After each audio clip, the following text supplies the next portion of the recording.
أعوذ بالله من الشيطان الرجيم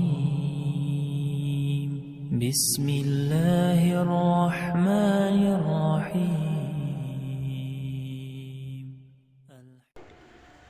اللہ تعالیٰ کا بہت بڑا احسان ہے، بے حد شکر ہے اس اللہ نے ہمیں فجر کی نماز باجماعت ادا کرنے کی توفیق عطا فرمائی. اللہ تعالیٰ سے دعا ہے اللہ تعالیٰ اپنی رحمت کے ساتھ قبول فرمائے، اور باقی نمازیں بھی اللہ تعالیٰ ہمیں جماعت کے ساتھ ادا کرنے کی توفیق عطا فرمائے. اس آیت کے اندر اللہ تعالیٰ نے بڑی ہی اہم اور خوبصورت بات بیان فرمائی ہے، اور اللہ تعالیٰ کی تسبیح، اللہ کا ذکر انسانوں کے علاوہ کون کون سی چیزیں کرتی ہیں اس کا ذکر کیا ہے. اللہ تعالیٰ فرماتے ہیں تو تسبح لہ السماوات السبع. اللہ فرماتے ہیں تسبیح بیان کرتے ہیں میری ساتوں آسمان، والارض اور زمین، یعنی زمین بھی اور ساتوں آسمان بھی اللہ تعالیٰ کی تسبیح بیان کرتے ہیں. ومن فیہن، اور جو کچھ ان کے اندر ہے، یعنی آسمان کے اندر جو کچھ ہے، زمین کے اندر جو کچھ ہے، ساری چیزیں اللہ تعالیٰ کی تسبیح بیان کرتی ہیں. ان کی تسبیح کیسے ہے؟ یہ زبان حال سے بھی اللہ تعالیٰ کی تسبیح بیان کر رہے ہیں، یعنی ان کا جو وجود ہے وہ بھی اللہ کی تسبیح بیان کرتا ہے. ان کا وجود ہمیں یہ بتا رہا ہے کہ اللہ تعالیٰ ہر عیب سے، ہر کمی سے پاک ہے. یعنی اللہ تعالیٰ کی ان مخلوق کے اندر کہیں کوئی نقص نظر نہیں آتا. آسمانوں کو دیکھ لیں، زمینوں کو دیکھ لیں، زمین کا نظام دیکھ لیں جو زمین کی ڈیوٹی ہے، آسمان کا نظام دیکھ لیں جو آسمان کی ڈیوٹی ہے، بالکل ذمہ داری کے ساتھ اور بڑی تیزی کے ساتھ اللہ تعالیٰ کی اطاعت کر رہے ہیں. لگتا تو یوں ہے کہ جیسے وہ بالکل ساکت بیٹھے ہوئے ہیں، خاموش ہیں، لیکن حقیقت میں وہ اللہ تعالیٰ کی اطاعت کر رہے ہیں. اس تسبیح کے لفظ کے اندر اس کا روٹ جو ہے وہ سین با ہا ہے. اس کا ایک مطلب یہ بھی ہے کہ وہ بڑی تیزی کے ساتھ اللہ تعالیٰ کی اطاعت اور فرما برداری کر رہے ہیں. کوئی کمی اور کوئی اس کے اندر نقص نظر نہیں آئے گا، بلکہ فوراً اللہ تعالیٰ کا جو حکم ہوتا ہے اس کی اطاعت کرتے ہیں. اب زمین پیداوار اگا رہی ہے، اللہ کا حکم ہے، ڈیوٹی ہے، تو نے جو اگانا ہے وہ اگا رہی. جو ذمہ آسمان کے وہ آسمان کر رہا ہے. اسی طرح یہ زبان قال سے بھی اللہ کی تسبیح کرتے ہیں، یعنی بول کے بھی اللہ کی تسبیح کرتے ہیں، اللہ کا ذکر کرتے ہیں جو کچھ بھی آسمانوں اور زمینوں کے اندر ہے. اور آگے اللہ تعالیٰ نے مزید تاکید کے لیے اللہ فرماتے ہیں وَإِن مِّن شَيْءٍ إِلَّا يُسَبِّحُ بِحَمْدِهِ، کہ جو چیز بھی ہے، اللہ فرماتے ہیں جو کچھ بھی ہے وہ اللہ کی تسبیح بیان کرتی ہے، اللہ کی حمد کے ساتھ. میرے محترم بھائیو، حیرت کی بات ہے، ہم سمجھتے ہیں کہ شاید انسان ہی عبادت کرتے ہیں یا جن اور فرشتے عبادت کرتے ہیں، ذکر و اذکار کرتے ہیں. اللہ فرماتے ہیں کہ آسمان کی ہر چیز، زمین کی ہر چیز میری تسبیح کر رہی ہے. لیکن ہمارے لیے مشکل کیا ہے؟ اللہ فرماتے ہیں کہ وَلَٰكِن لَا تَفْقَهُونَ تَسْبِيحَهُمْ، مگر تم ان کی تسبیح نہیں سمجھتے. کیوں نہیں سمجھتے؟ ہر چیز کی زبان مختلف ہے، الگ ہے، تسبیح کرنے کا انداز الگ ہے. ہمیں تو جو گوشت کی زبان ہے ہمیں تو اس کی وہی سمجھ آتی ہے کہ یہ کیا کہہ رہی ہے، یا چند جانوروں کی بولیاں ہم سن سکتے ہیں، سمجھ نہیں سکتے. اللہ فرماتے ہیں ہر چیز جو ہے وہ تسبیح بیان کر رہی ہے، ہاں آسمانوں کے اندر ہے یا زمینوں کے اندر ہے. سورہ نمل کے اندر جہاں پر سیدنا داؤد علیہ السلام کا ذکر ہے، اللہ تعالیٰ نے ان کو یہ خاصہ عطا فرمایا تھا، ان کو بھی اور ان کے بیٹے کو بھی، کہ وہ جانوروں اور پرندوں کی بولیاں سمجھتے تھے کہ جانور کیا کہہ رہے ہیں، پرندے کیا کہہ رہے ہیں. بلکہ جب داؤد علیہ السلام ذکر کرتے، قرآن مجید کے اندر ہے کہ جب وہ ذکر کرتے تو پہاڑ بھی ان کے ساتھ ذکر کے اندر مل جاتے تھے. پہاڑ بھی ان کے ساتھ اللہ تعالیٰ کی حمد اور اللہ کی تسبیح بیان کرتے تھے.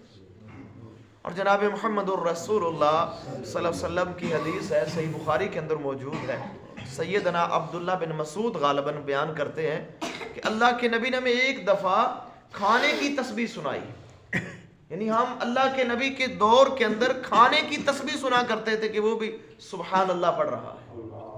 اسی طرح جناب محمد کریم علیہ الصلوۃ والسلام فرماتے ہیں، صحیح بخاری کے اندر ہے کہ اللہ کے نبی فرماتے ہیں میں ایک ایسے پتھر کو جانتا ہوں جو مجھے نبوت سے پہلے بھی سلام کرتا تھا۔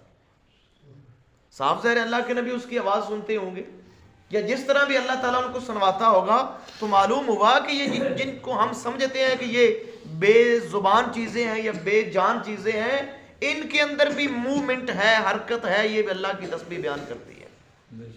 کوئی بھی چیز ہے، پہاڑ ہے، درخت ہے، پانی ہے، ہوا ہے، بادل ہے، جو کچھ بھی ہے اللہ تعالیٰ کی حمد بیان کرتے ہیں۔ اور جناب محمد الرسول اللہ صلی اللہ علیہ وسلم کا ایک بڑا معروف واقعہ ہے، غالباً ابن ماجہ کے اندر ہے، صحیح حدیث ہے کہ جب وہ اس عورت نے وہ ممبر بنا کے دیا، اللہ کے نبی کے پاس پہلے ایک کھجور کا تنا تھا غالباً یا کسی اور درخت کا، جس کے ساتھ ٹیک لگا کے اللہ کے نبی خطبہ دیا کرتے تھے۔ جب اس کو ہٹایا گیا تو وہ تنا رو رہا تھا، جیسے بچہ روتا ہے ایسے رونے کی آوازیں اس تنے سے آ رہی تھی۔ میرے نبی نے اس تنے کو اپنے سینے سے لگایا، اس کے ساتھ پیار اور محبت کا اظہار کیا، جیسے کسی ماں کسی بچے کو چپ کرواتی ہے، اس کی کان پٹی کے اوپر یا اس کے گردن کے اوپر ہاتھ پھیرتی ہے، محبت کرتی ہے۔ میرے نبی اس طرح اس تنے سے محبت کر رہے تھے۔ تو معلوم ہوا یہ جو چیزیں ہمیں نظر آتی ہیں نا کہ یہ ساکت ہیں، یہ ان میں حرکت نہیں ہے، یہ بیٹھی ہوئی ہیں، یہ بول نہیں سکتی، میرے محترم بھائیو ہمیں تو علم تھوڑا ہے، ہم تو تھوڑا سا علم رکھتے ہیں، کائنات کا سب سے کم ترین علم ہے میرے محترم بھائیو ہمارے پاس۔ میرے نبی نے ایک مثال دے کے سمجھایا تھا کہ بہت بڑا صحرا ہو، صحیح حدیث ہے، بہت بڑا صحرا ہو، صحرا کہتے ہیں جہاں ریت ہی ریت ہوتی ہے، ہر طرف ریت نظر آتی ہے، کہا اس ریت کے اندر ایک انگوٹھی ہو، ایک رنگ پڑی ہو، جتنی وہ انگوٹھی ہے اتنا علم اللہ تعالیٰ نے ساری دنیا کو دیا ہے، اور باقی جتنا صحرا ہے کتنا بڑا ہے وہ سارا علم میرے اللہ کے پاس ہے۔ اللہ کو پتا ہے کون کون سی چیز اللہ تعالیٰ کی حمد کر رہی ہے، تسبیح کر رہی ہے، اللہ تعالیٰ کے سارے علم کے اندر ہے۔ ہمارا علم محدود ہے، بہت لیمیٹڈ ہمارا علم ہے، ہمیں نہیں پتہ چلتا، ہم سمجھتے ہیں کہ یہ نہیں ہے، لیکن اللہ فرماتے ہیں یہ سارا کچھ ہو رہا ہے۔ تو میرے محترم بھائیو دیکھیں، آپ ذرا اپنی بات کریں کہ ہم اگر اللہ کی تسبیح نہیں کریں گے، ذکر نہیں کریں گے تو کوئی فرق نہیں پڑ جائے گا، اللہ تعالیٰ کی بادشاہت کے اندر کوئی فرق نہیں پڑ جائے گا۔ اللہ تعالیٰ کی تو بے مثال اور لا محدود چیزیں تسبیح بیان کر رہی ہیں، اور اگر ہم اللہ کی اطاعت نہیں کرتے، ہم سے بڑی مخلوقات جو جسامت کے اندر بہت زیادہ بڑی ہیں اللہ تعالیٰ کی اطاعت کر رہی ہیں۔ چاند دیکھیں، سورج دیکھیں، آسمان اور زمین دیکھیں، کس طرح اللہ تعالیٰ کی اطاعت کے اندر لگے ہوئے۔ اور آگے اللہ تعالیٰ فرماتے ہیں، آخری بات ہے، اِنَّهُ كَانَ حَلِيمًا غَفُورًا، کہ بے شک اللہ تعالیٰ بہت زیادہ حلم والا ہے اور بہت زیادہ بخشنے والا ہے۔ حلم والا ہے، بردبار ہے، برداشت کرتا ہے ہماری گستاخیاں، ہماری بے ادبیاں، ہمارا ذکر و اذکار سے دور رہنا، اللہ کی تسبیح نام بیان کرنا۔